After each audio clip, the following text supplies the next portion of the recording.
All right, so now we've gone ahead and cleaned the pistol. We field stripped the pistol. We've cleaned the pistol. Now we're going to go into that phase. We're going to inspect. I put new gloves on. Obviously, the gloves were used for cleaning. First thing I'm going to do, I'm going to kind of go in the reverse order. I'm going to just simply grab the barrel. I'm going to look for any deformities. I'm going to look for any bulges, anything on this lug surface, on the hood, anything that doesn't look right. Typically, if something doesn't look right, the first thing you should do is ask someone else, hey man, does this look right to you? And they'll say, hey, you know, I don't know, my Glock doesn't have that there. Let's go ahead and ask someone who maybe knows a little more what they think. Ultimately, you'll see something, hey, it doesn't look right, and we can deal with it. Most police departments have other guns that we can issue you to basically take care of that. Looking down my bore, she's looking very James Bondish, nice and clean. This barrel looks okay, right? Crown is good, there's no nicks, no cuts. This is good, our locking lug is good.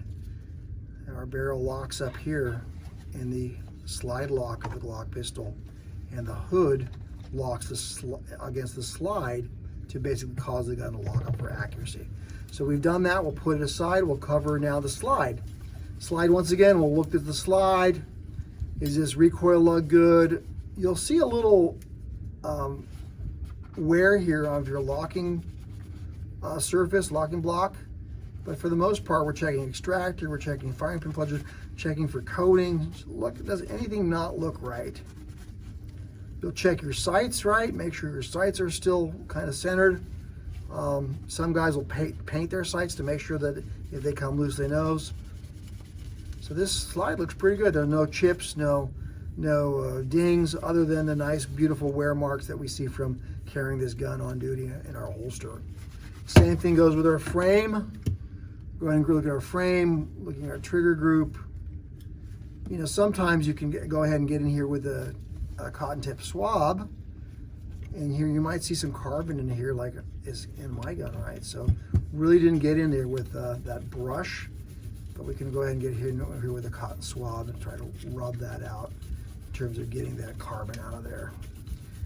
So you'll see some stuff here as well. This is simply from the slide, from the connector, lubricating that connector. So she's looking pretty good now.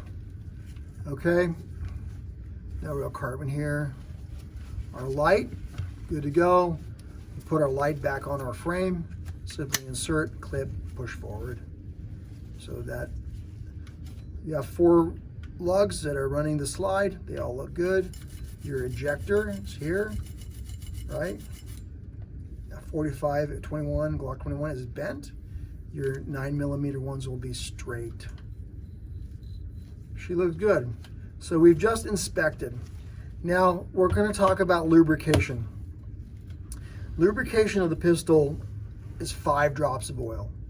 Drop of oil is about a 1/16 to an 1/8 of an inch sphere of oil. I'm going to show you how we do that. I like to take a new patch, and I'll call this drop 1. I'll make a small nickel-sized spot. I'm going to take all the exterior surfaces and I'm going to wipe them down with that drop of oil. The whole barrel is going to be lubricated with that 1 drop of oil on this patch. Come in here. I'm going to fold that and come up under here where the locking block goes. So this barrel now has 1 light drop of oil lubricated along the whole barrel, plus in this locking surface. That's one way to do it. You can also take one of these Q-tips, cotton swabs, put a drop of oil, and you can come in there and you can do this, right, with your surface. You see there's a little dirt in there, and that kind of cleans that out and lubricates it, right? Do we need to lube the inside? No, we did that during the cleaning process. So your barrel now is lubed. So 1 drop on the barrel, grabbing the slide. There are 3 drops of lubricant that go on the slide. One easy one is here in this spot. We're gonna put 1 drop here. You can kind of see the wear marks, right?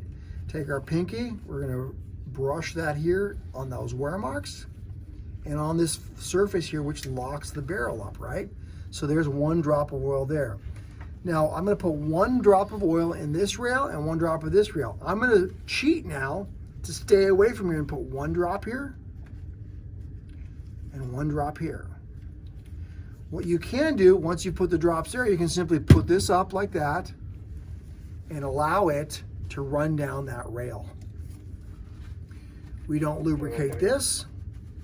We have 1 on the barrel, 3 there, right? 4 in our 5th one. This drop is very important. A lot of people don't do it, but if you want to have a nice, good trigger press on your Glock pistol, it's really recommended that you drop here. The way the trigger works is this trigger bar goes against a little ramp here, which is your connector. The connector causes this cruciform to fall down, releasing your striker. I place 1 drop of oil back here underneath this connector, like that. And then I'll just simply run this to spread that drop of oil on my connector. And that will give you a much better trigger press. At this point, we've finished cleaning, inspecting, lubricating our Glock pistol. We're gonna go ahead and reassemble the gun.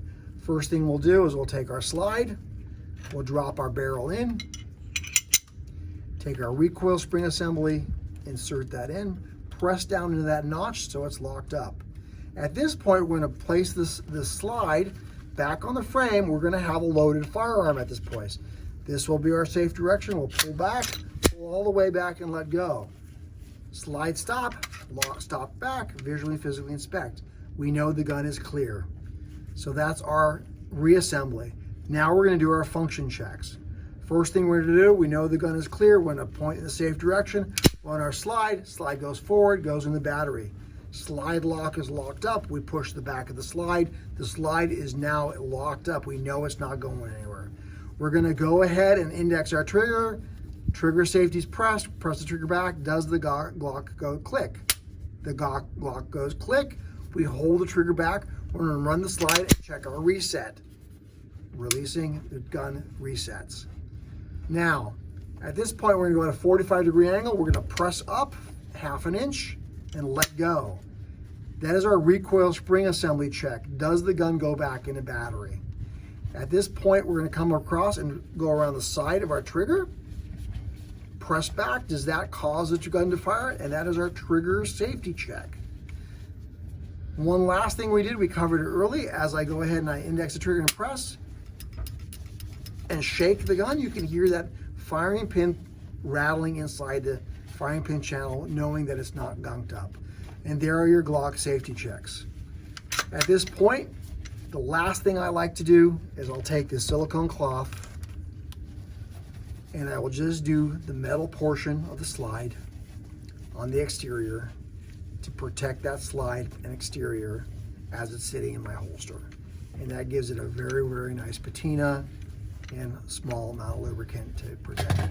This gun is clean. Let's load her up and get ready for the day. Thank you very much for your patience. Thank you for watching.